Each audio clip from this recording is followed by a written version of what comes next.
نقاد جو ہیں یہ بے ایمان لوگ کیجیے، مجھے تو نقادوں سے نفرت ہے. مضمون لکھنے والے یہ لوگ جو ہیں یہ فضول لوگ، اوپر ہر چیز لاگو ہوتی ہے اور کچھ بھی لاگو نہیں ہوتا.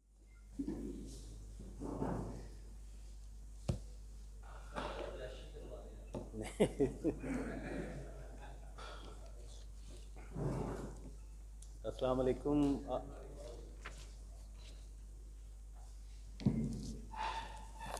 اتنی ساری باتیں کرنے کو دل چاہتا ہے، لیکن چند ایک باتیں آپ کی اجازت سے میں ضرور کروں گا، کیونکہ ظاہر ہے جس شہر میں پیدا ہوئے، جہاں پلے بڑھے، جہاں سے لکھنا سیکھا، تو اس دھرتی پر کھڑے ہو کے تو کئی دن بولا جا سکتا ہے، دن رات بولا جا سکتا ہے. تو سب سے پہلے تو میں حلقہ ارباب ذوق کا شکریہ ادا کرتا ہوں کہ بہت عرصے بعد انہوں نے یہ موقع فراہم کیا کہ بہت سے دیرینہ دوست بہت عرصے بعد ملے، اور ان سے مل کے جو خوشی ہوتی ہے اس کا اندازہ کیا جا سکتا ہے.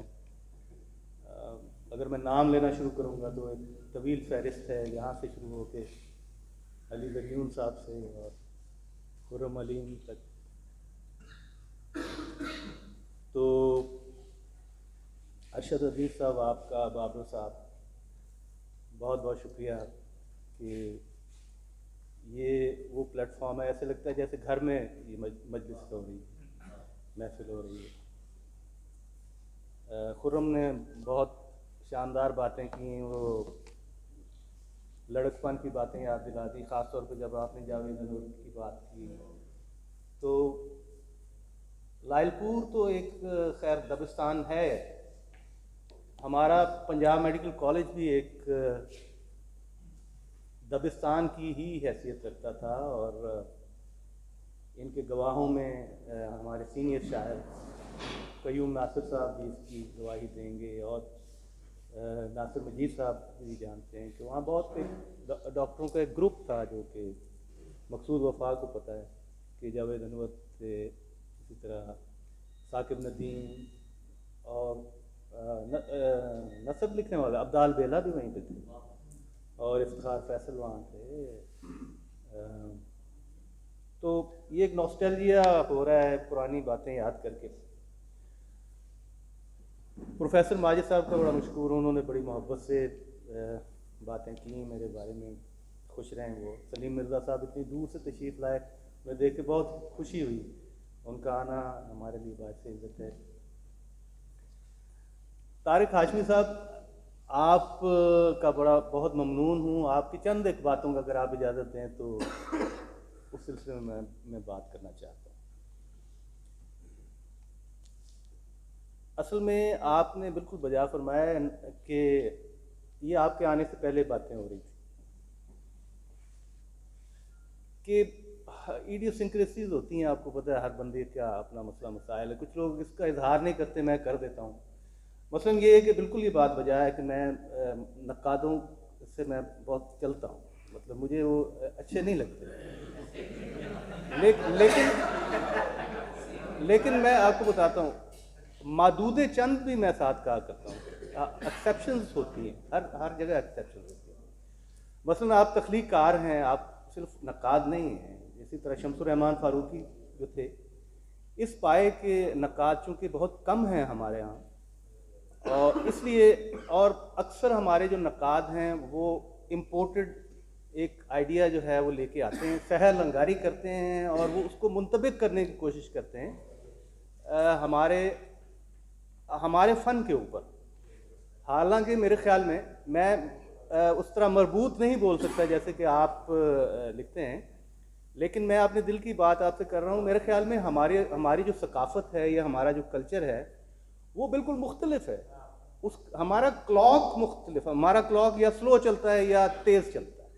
یہ اس کلاک کی طرح نہیں ہے جو یورپ کا ہے. چنانچہ وہاں سے اٹھا کے اگر ماڈرنزم اور پوسٹ ماڈرنزم کو اگر آپ منطبق کریں گے ہمارے حالات پہ تو وہ کیسے ہو سکتا ہے؟ آپ مجھے بتائیے. نہیں ہو سکتا.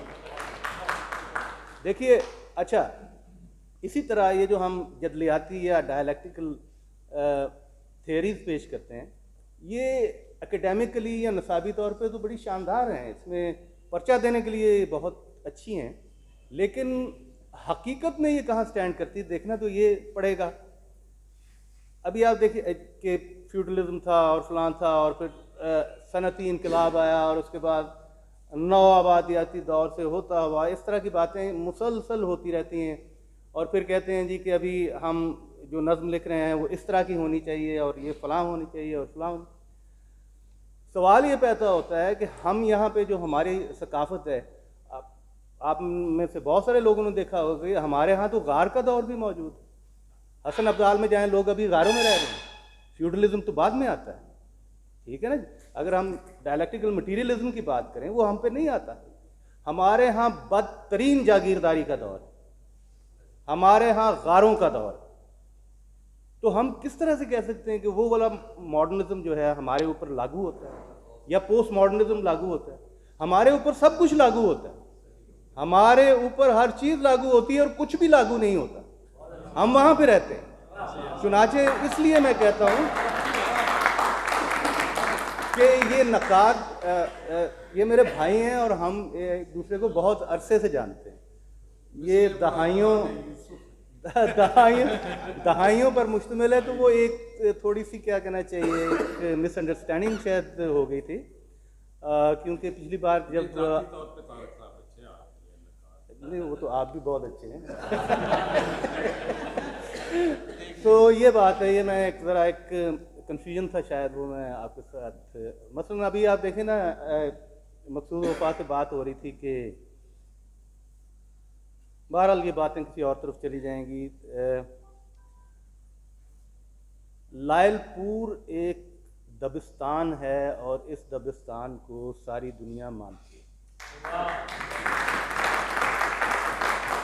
اس شہر کی مٹی مردم خیز ہے، زرخیز ہے، اور حالانکہ کیا ہے کہ 1.25 سال ہوا ہے زیادہ سے زیادہ اس شہر کو بنے ہوئے، لیکن اس 125 سال میں ایسے ایسے نابغے یہاں پہ آئے کہ جن میں سے بہت سارے لوگ فراموش کیے جا چکے ہیں، لیکن وہ ہوں گے نہیں، کیونکہ خون جگر سے جو لکھا جاتا ہے وہ فراموش نہیں کیا جاتا۔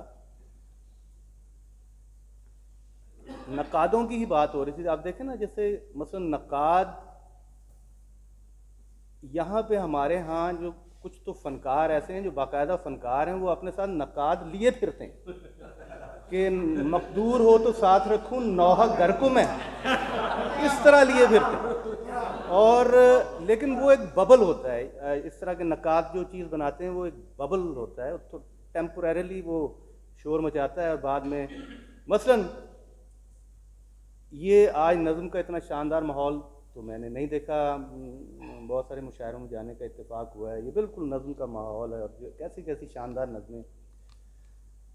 میں جب بھی اپنے شہر کی تاریخ پر طائرانہ ایک نظر ڈالتا ہوں تو میرے ذہن میں جو بہت بڑے بڑے نام آتے ہیں، اس میں نظم کے حوالے سے اس میں ایک نام شہزادہ حسن کا ہے۔ یہ شہر شہزادہ حسن کا شہر نظم ہے۔ کتنے لوگ ہیں جو تنقید میں اس کا ذکر کرتے ہیں، بتائیں؟ بہت کم ہے، بہت کم۔ یہ 8-10 میرا جی اور یہ سب لوگ تھے، ہمارے بزرگ تھے، نون میم راشد ہو گئے، فلاں ہو گئے، فیض احمد فراز، مطلب یہ بڑے لوگ تھے، تو کچھ اور لوگ بھی تھے، ان کا بھی ذکر کیا کرے۔ یہ نقاد جو ہیں یہ بے ایمان لوگ ہیں بنیادی طور پر، نہیں، یہ لوگ جو نقادوں سے ڈرتے ہیں یہ بدماش ہیں، یہ ٹیررسٹ ہیں، یہ دہشت گرد۔ تو میرا تو اس بارے میں کانسیپٹ جو ہے وہ بڑا کلیئر ہے۔ دیکھیے، ایک کتاب ہے اپنا میرا داغستان، یہ اپنا رسول احمد توف نے لکھی، اچھا وہ بڑی مزیدار کتاب ہے، آپ نے ظاہر پڑھی ہوگی دوستوں نے، کہ وہ ڈائری سی ہے کہ اس میں کبھی وہ اپنی سوانح بیان کرنا شروع کر دیتے ہیں، کبھی فلاں، کبھی بتاتے ہیں شاعر کیا ہوتا ہے، ادیب کیا ہوتا ہے. اس میں انہوں نے لکھا ہے کہ نقاد کیا ہوتا ہے. اب یہ انہوں نے لکھا ہے اور انہوں نے ایک چیک لسٹ بنائی کہ نقاد یہ ہوتا ہے، یہ ہوتا ہے. اس میں یہی باتیں ہیں کہ نقاد کو چاہیے کہ وہ اپنی بات کرے.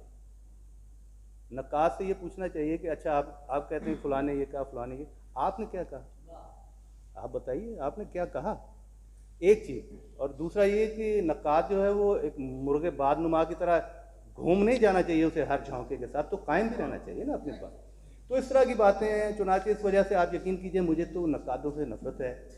اور محدود چند پھر وہی بات ایکسیپشنز ہوتی ہیں ہر جگہ، یہ کوئی اچھے لوگ نہیں ہیں.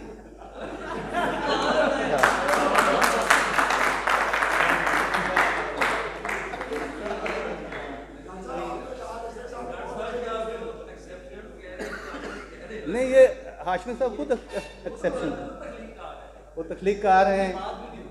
ہاشمی جی دیکھیے نا، مثلاً ایک اور میں آپ کو مثال دیتا ہوں. میرے ایک دوست ہیں کرنل نعیم ان کا نام ہے، وہ ٹرانسلیشنز کرتے ہیں. تو پچھلے دن انہوں نے مجھے کہا، کہتے ہیں کہ میں رحیم گل کا جو ناول ہے اس پہ کام کر رہا ہوں. جنت کی تلاش نہیں، دوسرا ایک تن تارا. تو میں نے کہا کہ آپ خدمت کر رہے ہیں. لوگ رحیم گل کو کوٹ نہیں کرتے آج کل. تو یہ وہ باتیں ہوتی ہیں جس کی وجہ سے نقادوں سے ایمان اٹھ جاتا ہے. بہرحال یہ بات کسی اور طرف چلی گئی. تو دوبارہ میں بہت زیادہ مشکور ہوں اور بہت ہی خوشی اس لیے ہو رہی ہے کہ جہاں نظر اٹھاتا ہوں کوئی کسی دوست کا چہرہ. نہیں، مضمون کوئی ضروری نہیں ہوتا. یہ پھر میں وہی کہوں گا کہ طارق ہاشمی صاحب کی بات میں نہیں کر رہا ہوں. یہ مضمون لکھنے والے لوگ جو ہیں یہ فضول لوگ